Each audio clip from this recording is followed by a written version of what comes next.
भंडारामध्ये 3 वर्षीय चिमुकलीवर अत्याचाराच्या प्रयत्नाची धक्कादायक घटना समोर। चिमुकलीच्या आरडाओरडामुळे प्रकार उघड, आरोपी पोलिसांच्या ताब्यात। रुग्णालयाबाहेर नागरिकांचा संताप, आरोपीला फाशीची शिक्षा देण्याची मागणी। घटनेचा सखोल तपास सुरू, पोलिसांकडून पुढील कायदेशीर कारवाई। भंडारा शहरातील आंबेडकर वॉर्डात एका 3 वर्षीय चिमुकलीवर अत्याचाराचा प्रयत्न झाल्याची धक्कादायक घटना समोर आली आहे। चिमुकलीने आरडाओरड केल्यामुळे हा प्रकार उघडकीस आला। या घटनेनंतर आरोपीने स्वतःला जखमी केल्याची माहिती समोर आली आहे। भंडारा पोलिसांनी त्याला ताब्यात घेऊन वैद्यकीय उपचारासाठी रुग्णालयात दाखल केले। या घटनेनंतर रुग्णालय परिसरात नागरिकांची मोठी गर्दी पाहायला मिळाली। या प्रकरणाचा तपास पोलीस करीत असून कायदेशीर प्रक्रिया सुरू आहे। NTV 24 चे संवाददाता राकेश श्यामकुवर घटनास्थळी उपस्थित आहेत। जाणून घेऊया या पूर्ण घटनेबाबत। रात्रीच्या वेळेस दुपारच्या वेळेस ती 2 वाजेची घटना असून ती नागरिकांमध्ये प्रचंड गर्दी बघायला मिळाला आणि संताप व्यक्त करण्यात आला आहे की आरोपींना आमच्या स्वाधीन करण्यात यावा, आम्ही त्यांना शिक्षा देतो, तुम्ही जर पोलीस प्रशासन तुम्ही शिक्षा देत नसेल तर आमच्या स्वाधीन करा, असे ह्या संतापाने रात्रीचे 11 ते 12 वाजून सुद्धा ते रुग्णालयामध्ये ते नागरिक लोक ते हंगामा करत होते आणि त्यांना वाचवू नका म्हणून, त्यांना ट्रीटमेंट द्यावं नका म्हणून असं DN यांना माहिती दिलेली आहे। त्या तितक्यातच आमदार भोंडेकरांच्या पत्नी आल्या सुद्धा, त्यांनी बी त्या मुलीला बघितल्यावर त्यांना बी त्यांना अश्रू आवरता येईना हे परिस्थिती त्यांनी सांगितलं आपल्या मुलाखतीमध्ये की बा त्या नरधामाला शिक्षा झालीच पाहिजे, की मी जर माझ्या हातामध्ये सत्ता जर असती तर मी तर शिक्षा दिलीच असती।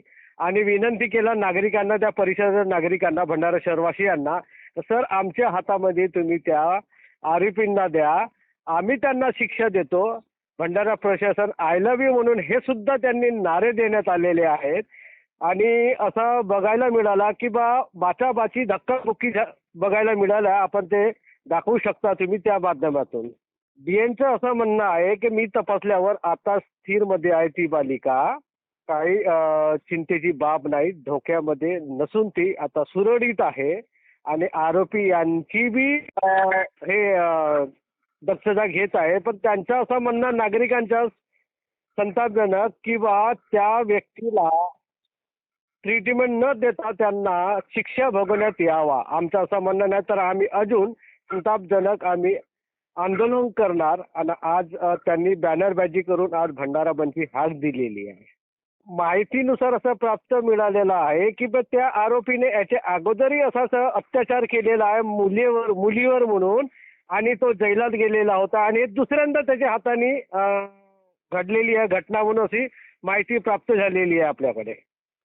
जर ॲक्शन घेतल्या गेली नाही, फाशीची शिक्षा घेतल्या गेली नाही तर मात्र आम्ही कोणीच शांत बसणार नाही। म्हणून आज या ठिकाणी या आमदार साहेब खरं तर या ठिकाणी येणार होते, परंतु प्रकृती बरोबर नसल्यामुळे आज त्यांनी मला या ठिकाणी पाठवलं। आणि एक डॉक्टर या नात्याने मी जेव्हा तिला बघितलं ना, तिच्या चेहऱ्यावरचे ते पूर्ण असे नखाने ओरफडलेले सगळे, मला बघवलं नाही। आणि मी त्या पेशंटकडे, तो जो गुन्हेगार होता ना, तो नराधम होता ना, त्याच्याकडे तर मी बघायला म्हणजे डुंकून पण गेलेली नाही। त्याला असं वाटतं की लवकरात लवकर माझ्या हातामध्ये जर का सत्ता असली असती, माझ्या हातामध्ये जर का पोलीस ॲडमिनिस्ट्रेशन असलं असतं, मी जर जज असले असते ना, तर याच ठिकाणी आता सगळ्यांच्या समक्ष या ठिकाणी फाशीची शिक्षा दिली असती, टिल डेथ। नक्कीच मी या सगळ्या पब्लिकच्या सोबत आहे। नक्कीच ही शिक्षा फास्ट मिळायला हवी, नाहीतर जे कोणी अथॉराइज पर्सन असतील, जर ही प्रक्रिया किंवा या ठिकाणी ह्या गुन्हेगाराला जर सहकार्य कोणी करत असतील, त्यांचा मी या ठिकाणी नक्कीच निषेध करेल। आणि लवकरात लवकर आपण ह्या लहानशा बालिकेच्या सोबत राहू आणि तिला नक्कीच लवकरात लवकर एक धर्म या ठिकाणी, न्याय त्या ठिकाणी मिळायला पाहिजे, ही मी या ठिकाणी प्रशासनाला विनंती नक्कीच करेन।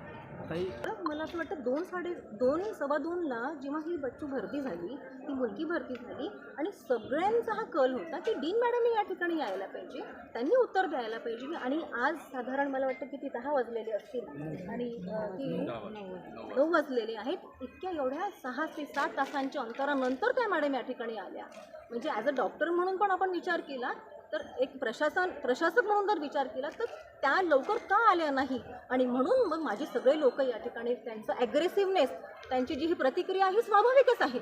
त्यांनी लवकरात लवकर उत्तर द्यायला पाहिजे होतं.